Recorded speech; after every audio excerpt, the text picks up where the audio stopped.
Hello friends, welcome to secret of health and beauty. Friends, இப்போது நம்ம தம்ப்நெயில்ல என்ன போட்டிருக்கோம்னா, இந்த 4 விதைகளை சாப்பிட்டா போதும் உங்களோட டோட்டல் பாடியில் இருக்கிற வெயிட்டும் இறங்கிரும். இது நிஜமாவே நடக்குமா? இது நடக்கிறதுக்கு வாய்ப்பு இருக்கான்னு யோசிக்கிறீங்களா? இருக்குது ஃப்ரெண்ட்ஸ், கன்ஃபார்மாக நடக்கும். அது எப்படிங்கிறத நம்மளோட வீடியோவில் பார்க்கலாம். அது என்ன விதைங்கிறதையும் நம்ம வீடியோவில் பார்க்கலாம்.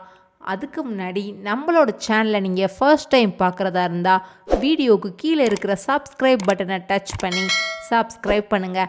அப்படியே கூட இருக்கிற பெல் பட்டனையும் டச் பண்ணுங்கள். அப்போ தான் நம்ம சேனலில் வர்ற புத்தம்புது வீடியோக்கள் உங்களுக்கு உடனுக்குடன் நோட்டிஃபிகேஷனில் வந்து சேரும்.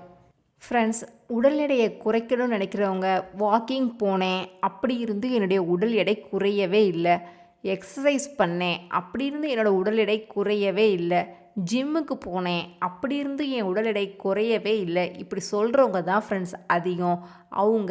அவங்க பண்ணுற அந்த வாக்கிங்கோ எக்ஸசைஸோ இதெல்லாம் பண்ணிக்கிட்டு கூடவே இந்த 4 விதைகளை சாப்பிட்டுட்டு வந்தால் அவங்களோட உடல் எடை வேகமாக மலன்னு குறைய ஆரம்பிக்கும். அது என்னென்ன விதைங்கிறத நாம் இப்போ இந்த வீடியோவில் பார்க்கலாம்.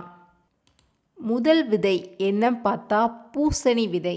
இந்த விதையில் புரோட்டீனும் நார்ச்சத்தும் அதிகமாக இருக்குது ஃப்ரெண்ட்ஸ். இது உங்களோட பசியை கட்டுப்படுத்தும்.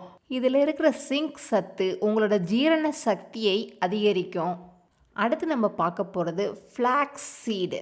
இந்த விதை உங்கள் உடம்புல இருக்கிற கெட்ட கொழுப்பை கரைக்கிறதுக்கு உதவும்.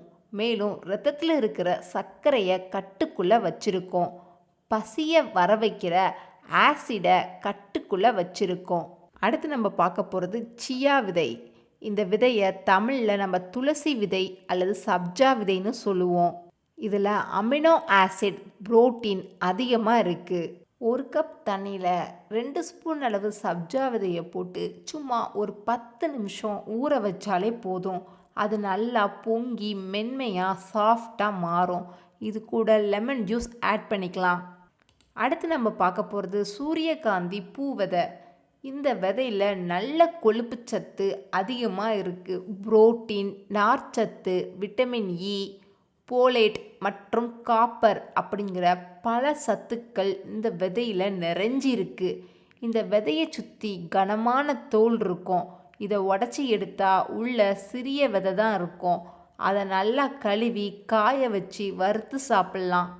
ஓகே ஃப்ரெண்ட்ஸ், இப்போ நான் சொன்ன இந்த 4 விதையில் ஒரே ஒரு விதையை மட்டும் நீக்கி ஒரு சிம்பிளான ரெமடி ரெடி பண்ண போகிறோம். அதாவது பூசணிக்காய் விதை 1 ஸ்பூன், ஃப்ளாக்ஸ் சீடு 1 ஸ்பூன், சூரியகாந்தி விதை 1 ஸ்பூன். இப்போது இதில் ஒரு பிஞ்ச் அளவு சால்ட் ஆட் பண்ண போகிறோம். அப்படியே கொஞ்சோண்டு பெப்பரும் ஆட் பண்ண போகிறோம். இதில் ஒரு அரை எலுமிச்சம்பழத்தை புழிஞ்சு விட போகிறோம்.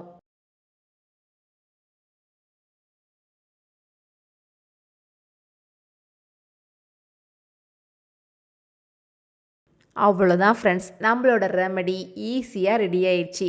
டெய்லியும் காலையில் எந்திரிச்ச உடனே இதை நம்ம ஒரு ஸ்பூன் எடுத்து இப்படி சாப்பிட்டு வந்தோம்னா நம்மளோட உடல் எடை ஆட்டோமேட்டிக்காக அதுவாகவே நல்லா குறைய ஆரம்பிக்கும் ஃப்ரெண்ட்ஸ்.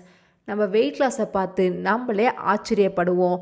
பார்க்குறவங்களும் எப்படி இப்படி உடல் எடையை குறைச்சேன்னு சொல்லி உங்களை பார்த்து கேட்பாங்க. ஓகே ஃப்ரெண்ட்ஸ், இந்த வீடியோ உங்களுக்கு பிடிச்சிருந்தா லைக் பண்ணுங்கள், உங்கள் ஃப்ரெண்ட்ஸ் அண்ட் ஃபேமிலி மெம்பர்ஸ் கூட ஷேர் பண்ணுங்கள். அப்படியே நம்ம சேனலை மறக்காமல் சப்ஸ்கிரைப் பண்ணுங்கள்.